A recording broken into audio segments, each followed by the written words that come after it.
हिंदी में यूपीएससी की तैयारी से संबंधित प्रोग्राम्स को देखने के लिए सब्सक्राइब करें स्टडी IQ-IAS हिंदी।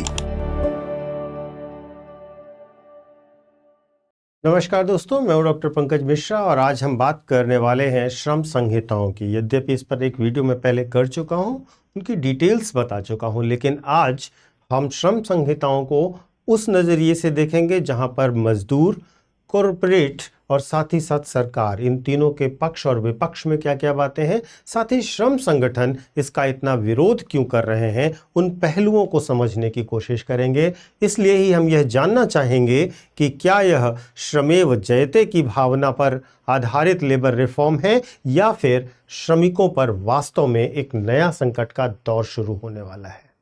तो शुरू करते हैं आज की बात और आज की इस चर्चा को, जिसमें हम सबसे पहले देखते हैं कि ये रीडिज़ाइन कर रहा है पूरे के पूरे लेबर मार्केट को। देखिए, भारत की कुल जनसंख्या के कुल वर्किंग फोर्स का लगभग 80% कहीं ना कहीं कामगार की तरह काम कर रहा है।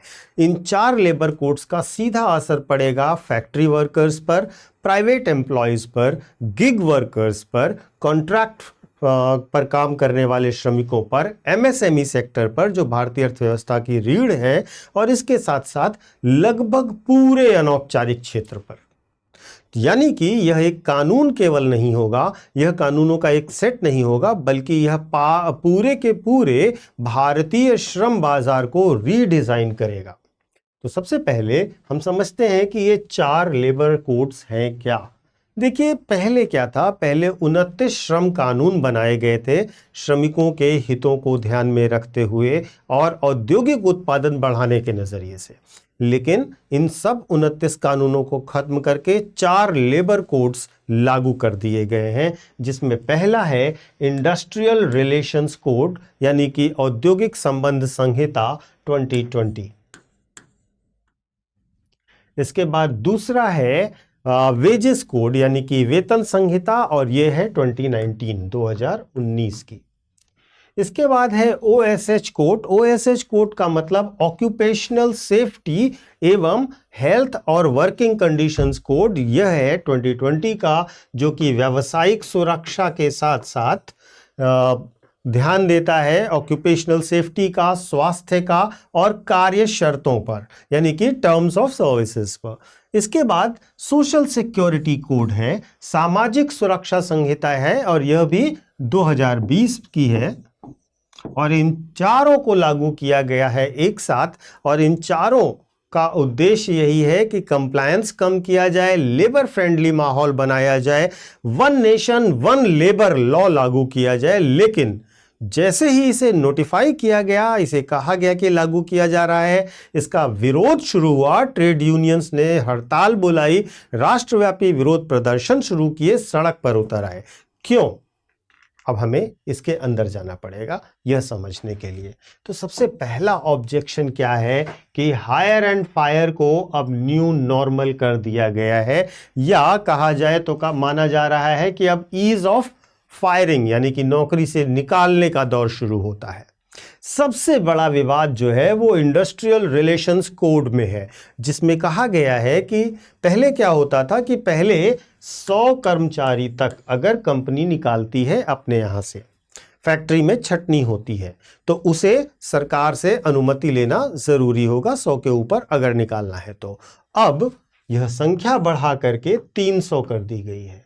कहने का मतलब अब 300 कर्मचारियों को बिना सरकार से बात किए हुए आप अपनी कंपनियों में छटनी कर सकते हैं। मजेदार और इंपॉर्टेंट फैक्ट क्या है कि 75% कंपनियां इस एक नियम के बदल जाने से 75% कंपनियां अब अपने यहां टोटल छटनी कर सकती हैं बिना सरकार की अनुमति के। मतलब आसान भाषा में समझिए कि जॉब सुरक्षा, जिसको हम कहते हैं सुरक्षित नौकरी, वह अब एक प्रकार से समाप्त होने के दौर में चली जाएगी। इसका मतलब यह भी कहा जा सकता है कि परमानेंट नौकरी एक अब युग ही खत्म हो गया। बहुत से विशेषज्ञ इसलिए इसके विरोध को देख रहे हैं और कर रहे हैं। दूसरा, अगर हम देखें तो परमानेंट नौकरियों को खत्म करने के लिए एक नया टर्म आ गया है, फिक्स टर्म कॉन्ट्रैक्ट का मामला। ये नया वर्क मॉडल है। एक तरीके से इस कोड में यह फिक्स टर्म कॉन्ट्रैक्ट मॉडल को बढ़ावा दिया गया है और कहा गया है कि कंपनी अब परमानेंट एम्प्लॉय रखने के बजाय 6 महीने का या 1 साल का क्या कर सकती है, एफटीसी कर सकती है। अब अगर आप 6 महीने या 1 साल का एफटीसी कर रहे हो तो इसका मतलब आप उसके बाद उसे कभी भी कॉन्ट्रैक्ट खत्म, नौकरी खत्म, आप जाइए, हमसे मतलब नहीं, कंपनसेशन के नाम पर कुछ नहीं, जॉब गारंटी बिल्कुल नहीं। यानी कि हमारे हाथ में अपॉइंटमेंट लेटर तो होगा लेकिन उसी कागज पर नौकरी की एक्सपायरी डेट भी साथ साथ लिखी होगी। यह है एक बड़ा ऑब्जेक्शन श्रम संगठनों का। दूसरा, कोड ऑफ वेजेस की हम बात करें तो यहां पर एक बहुत अच्छी बात कही गई कि नेशनल फ्लोर वेज लागू किया जाएगा, राष्ट्रीय स्तर पर एक न्यूनतम वेतन लागू किया जाएगा। जो कोड ऑफ वेजेस 2019 है उसका लक्ष्य बहुत क्लियर है कि पूरे देश में एक न्यूनतम वेतन लागू किया जाए। इसका सकारात्मक पक्ष यह है कि यह कदम देश भर में मजदूरी में एक रूपता लाएगा और साथ ही साथ समान काम के लिए समान वेतन की जो हमारी संवैधानिक अवधारणा है उसको भी लागू करवाएगा, बढ़ाएगा आगे।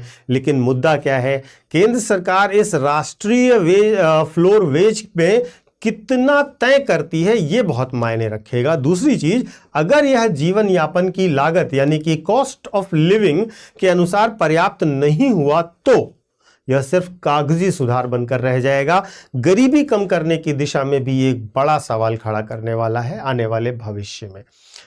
तीसरी के बाद चौथी बड़ी चीज, 12 घंटे की शिफ्ट को लेकर के भी बहुत डिबेट हो रही है। देखिए, जो OSH कोड है, occupational safety health and working conditions code 2020 है, इसके अंतर्गत एक नई नोटिफिकेशन कई राज्यों ने जारी कर दी है। राज्यों का कहना यह है कि फैक्ट्री की शिफ्ट 8 घंटे से बढ़ाकर 12 घंटे की जा रही है। जो वीक कैप है वो 48 आवर का होगा जिसको पालन कराया जाएगा, यानी कि 12 घंटे और 4 दिन काम। यह मॉडल अब वैध कर दिया गया है। इसका मतलब क्या है? इसका मतलब फैमिली टाइम खत्म, स्ट्रेस बढ़ेगा, प्रोडक्टिविटी कम होगी, आयरॉनिकली कम ही होगी, लेबर राइट्स कमजोर होंगे। ट्रेड यूनियंस कह रहे हैं कि ये 21वीं सदी का नया शोषण का मॉडल बनेगा। अब इसके बाद अगला बड़ा मुद्दा जो मजदूर उठा रहे हैं वो है हड़ताल। क्या हड़ताल करना अब लगभग असंभव हो जाएगा? देखिए, पहले क्या होता है कि हड़ताल करने के 60 दिन पहले आपको नोटिस देना होगा। यह कह रहा है इंडस्ट्रियल रिलेशन कोड, 60 डेज। आप हड़ताल करने से पहले नोटिस दीजिए। नोटिस पीरियड में आप हड़ताल नहीं कर सकते, यानी कि इन 60 दिनों में आप हड़ताल नहीं कर सकते। नेगोशिएशन जब चल रहा हो, जब बातचीत चल रही हो, उस दौरान भी आप हड़ताल नहीं कर सकते। और जो स्पॉन्टेनियस स्ट्राइक है, जो तुरंत आप हड़ताल पर चले जाते हैं, उसको इल्लीगल घोषित किया गया है। यानी कि हड़ताल का अधिकार जो है वो ऑन पेपर तकनीकी रूप से बचा हुआ है, लेकिन प्रैक्टिकली अब ये पॉसिबल नहीं है। यूनियन, जो ट्रेड यूनियंस हैं, जो मजदूर यूनियंस हैं, उनका कहना है कि उनकी कलेक्टिव बार्गेनिंग यानी कि सामूहिक सौदेबाजी की जो शक्ति हुआ करती थी उसको पूरी तरीके से इसके द्वारा समाप्त कर दिया जा रहा है। अब आते हैं उस पार्ट पर, जो पार्ट इसका बड़ा स्ट्रॉन्ग और बहुत ही लोगों के मन में अच्छा लगने वाला है, वो है गिग इकोनॉमी और सोशल सिक्योरिटी का मुद्दा। यहां पर भी है, सरकार इसमें फायदे दिखा रही है, लेबर्स और मजदूर संगठन इसमें धोखे की बात करते हैं। कागज पर यह कोड बहुत अच्छा है। गिग वर्कर्स को पहली बार सामाजिक सुरक्षा के दायरे में लाया जा रहा है। उनको अपॉइंटमेंट लेटर अनिवार्य कर दिया गया है। प्रोविडेंट फंड, ग्रेच्युटी, इन सब में लॉन्ग टर्म का फायदा भी दिया जा रहा है। लेकिन ऑब्जेक्शंस कहां है? ग्राउंड रियलिटी क्या है? जो पीएफ है या ईएसआई है, इसका जिम्मा ठेकेदार यानी कि कॉन्ट्रैक्टर्स पर डाल दिया गया है। गिग वर्कर्स को क्या मिलेगा, इस पर कोई स्पष्टता नहीं दी गई है, क्योंकि इसका क्रियान्वयन पूरी तरीके से ठेकेदार चालित पारिस्थितिकी तंत्र पर निर्भर करने वाला है। अब आप समझ सकते हैं कि कॉन्ट्रैक्टर कितना बेहतर सेवाएं देता है अपने कर्मचारियों को या कितना बेहतर शोषण करता है कर्मचारियों का, लेबर्स का। बड़ा डर यही है कि आप जो दावा कर रहे हैं वो कॉन्ट्रैक्टर्स कैसे इंप्लीमेंट करेंगे, यहां पर भी डर है। तो सीधी बात करते हैं कि श्रमिक क्यों डर रहे हैं। तो श्रमिकों के डरने की प्रमुख चिंताएं, सबसे पहली तो यही है कि अब उनको लग रहा है कि उनकी जॉब सिक्योरिटी पूरी तरीके से खत्म हो जाएगी। दूसरा, जो एमएसएमई सेक्टर है वहां पर और ज्यादा समस्याएं आएंगी, क्योंकि वहां पर परमानेंट नौकरी का कोई सवाल ही नहीं उठता। जो एफटीसी मॉडल है वहां पर लॉन्ग टर्म में स्टेबिलिटी नहीं रहेगी। 300 की जो लिमिट लगा दी गई है उसमें जो सूक्ष्म लघु और मध्यम उद्योग हैं, एमएसएमई सेक्टर है, वो लगभग पूरा आ जाता है, क्योंकि ये सबसे बड़ा नियोक्ता है भारत का और यहां पर छटनी करना बहुत आसान हो जाएगा। रोजगार विहीन विकास की जो चिंता और जो स्टडी हम लोग लगातार करते रहे थे वो और आगे बढ़ने वाला है। साथ ही साथ यूनियंस यानी कि ट्रेड यूनियंस कमजोर होंगे। ये ट्रेड यूनियंस को अधिकार ही नहीं मिलेगा, वे हड़ताल पर जा ही नहीं पाएंगे। मजदूरों के लिए कलेक्टिव बार्गेनिंग करना मुश्किल होगा और यहीं पर लोगों को लग रहा है कि कहीं हम ईज ऑफ डूइंग बिजनेस के नाम पर ईज ऑफ फायरिंग वर्कर्स का मॉडल तो नहीं अपना रहे हैं।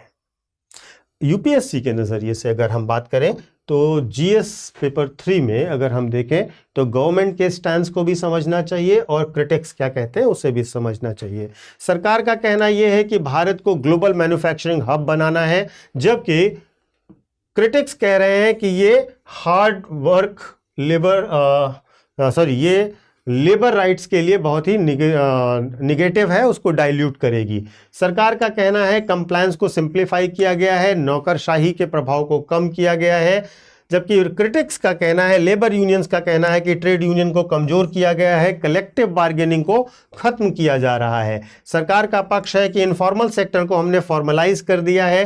क्रिटिक्स कह रहे हैं कि जॉब सिक्योरिटी ही खत्म है, परमानेंट से सबको कॉन्ट्रैक्ट पे हिला दिया है। गवर्नमेंट का यह कहना है कि इसे सोशल सिक्योरिटी नेट सबको मिल रहा है, लेकिन क्रिटिक्स कह रहे हैं कि इसमें भी आप लॉन्ग शिफ्ट के द्वारा एक्सप्लॉयटेशन का एक पोटेंशियल रास्ता बनाए हुए हैं। तो देखिए, ये सारे पक्ष थे, ये सारे पहलू थे जिन पर हमने बात की आपसे। कंक्लूजन और वे फॉरवर्ड की बात करें तो यह तो तय नहीं है कि इसके फायदे कितने ज़्यादा मिलेंगे और चुनौतियां कितनी ज़्यादा आएंगी, लेकिन एक चीज़ बिल्कुल तय है कि यह नए कोड भारत में लेबर मार्केट का पूरा डीएनए बदल देंगे। आपसे मैं ये जानना अवश्य चाहूंगा कि आपको क्या लगता है कि ये नए लेबर कोड भारत में एक नए श्रम मॉडल को, बेहतर श्रम मॉडल को, इंटरनेशनल स्टैंडर्ड्स के श्रम मॉडल को बनाने में सफल होंगे, या कहीं ना कहीं ये लेबर्स के लिए, श्रमिकों के लिए, कर्मचारियों के लिए शोषण का एक नया मॉडल बनेंगे? आप कमेंट करके अवश्य बताइएगा। इसके बाद मैं आपको एक छोटा सा अनाउंसमेंट दे देता हूँ। जो लोग वर्ष 2027 के लिए, 2026 के लिए या 2028 के लिए यूपीएससी की तैयारी करना चाहते हैं, उन सारे बच्चों के लिए हमारा प्रतिज्ञा प्लस बैच है। इस प्रतिज्ञा प्लस बैच में आपको P2I फाउंडेशन कोर्स कराया जाता है, यानी कि फाउंडेशन से लेकर प्रीलिम्स और प्रीलिम्स से लेकर इंटरव्यू तक पूरा कोर्स डिज़ाइन किया जाता है। कोर्स का डिज़ाइन अगर आपको देखना है तो कमेंट बॉक्स में दिए गए लिंक्स पर जा सकते हैं। उसमें आपको 2027 के लिए, 28 के लिए सबके लिंक मिल जाएंगे। उस लिंक को जब आप क्लिक करोगे तो हमारा कोर्स डिज़ाइन, आपको क्या क्या सुविधा मिलेगी, किस तरीके से पढ़ाया जाएगा, ये सारी जानकारी मिलेगी। अगर आपको कोई कन्फ्यूज़न होता है तो आप यहाँ पर जो नंबर डिस्प्ले हो रहा होगा उस पर कॉल कर सकते हैं। साथ ही साथ ध्यान रखिएगा कि अभी हमारे यहाँ अचीवर सेल चल रही है जो कि 30 नवंबर तक चलेगी। इसमें अगर आप एडमिशन लेते हो तो आपको मात्र एक कोड लगाना होगा PK लाइव, और इससे क्या फ़ायदा होगा कि आपको यही कोर्स 10,499 रुपये में, यानी कि भारी डिस्काउंट के साथ मिल जाएगा, लेकिन 30 से पहले, यानी कि कल से पहले। तो अब देर मत कीजिए, भारी डिस्काउंट के साथ आपको यह कोर्स मिल रहा है। और हाँ, PK लाइव कोड ज़रूर लगाइएगा, क्योंकि यह कोड लगाने के बाद ही ये डिस्काउंट एप्लीकेबल होगा, आपको मिलेगा। और दूसरी चीज़ ये है कि इस तरीके से कोड लगाने से आपको अच्छा खासा डिस्काउंट मिलता है, और टीचर जिसका ये कोड होता है, जैसे कि PK लाइव मेरा कोड है, मुझे भी पता चलता है कि कौन से बच्चे हैं जो मुझसे कनेक्ट होकर के एडमिशन लेते हैं। तो देर मत कीजिए, कल तक का समय है, अब आज एडमिशन लीजिए, फिर नए बैच में मिलते हैं। Thank you so much. Hindi में यूपीएससी की तैयारी से संबंधित प्रोग्राम्स को देखने के लिए सब्सक्राइब करें स्टडी IQ IAS हिंदी।